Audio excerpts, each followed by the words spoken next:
they can't believe that it just does this. If you touch it, I mean, it's solid.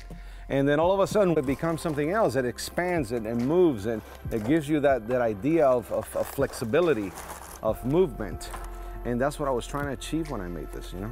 And not just the top, it goes all the way up to the bottom. Somehow I've been able to change the way that we perceive sculpture. It entertains, it excites.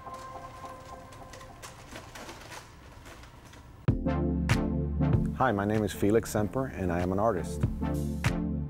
My first paper sculpture I glued solid, and I said, how am I going to prove this is paper? It took me about a year to kind of come up with the whole system. And once that happened, that first sculpture, I took it to New York, and I went to Washington Square Park and just kind of messed around with people. I just wanted to get people's feedback and reaction. It started going viral.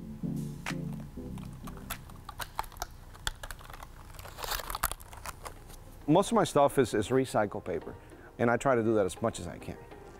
So what I do is I take sheets of paper, individual sheets of paper, glue them in stacks, and then I cut them to about the size that I think the sculpture is going to be, and then I start carving it. So all this process is eliminating paper. It's kind of like the original technique of sculpting, but in a different method.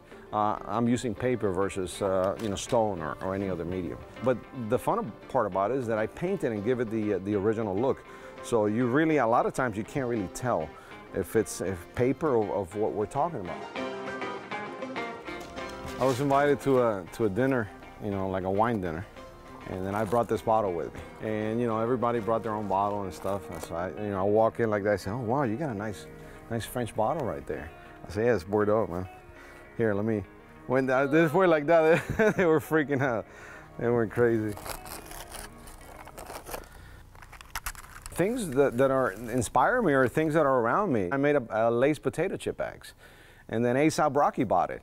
And then, you know, all these celebrities started talking, so it's just kind of exploded that way.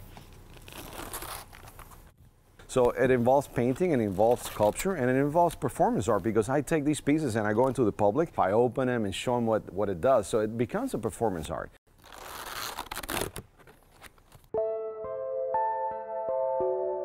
This is my new series. This is actually, I finished this not long ago. This is a flexible wood sculpture.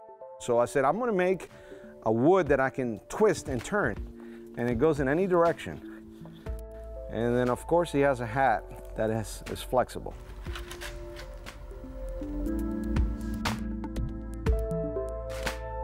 I went to a place where it had like old junk stuff, and then this old TV was just sitting around there. When I saw the TV, it's from the 1950s. I said, I wonder how many people watch, you know, like what was the most famous show back in the day, you know, the kids loved. So I was, you know, I did some research, and it was, you know, Howdy Doody.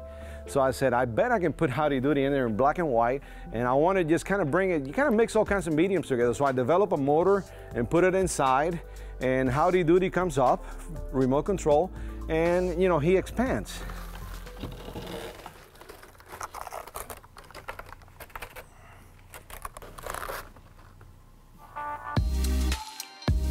That's what this art does. It engages the viewer not only to look, but to participate.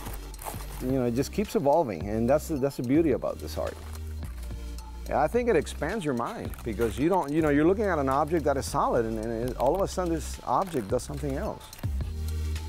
I can do anything, I think, with paper.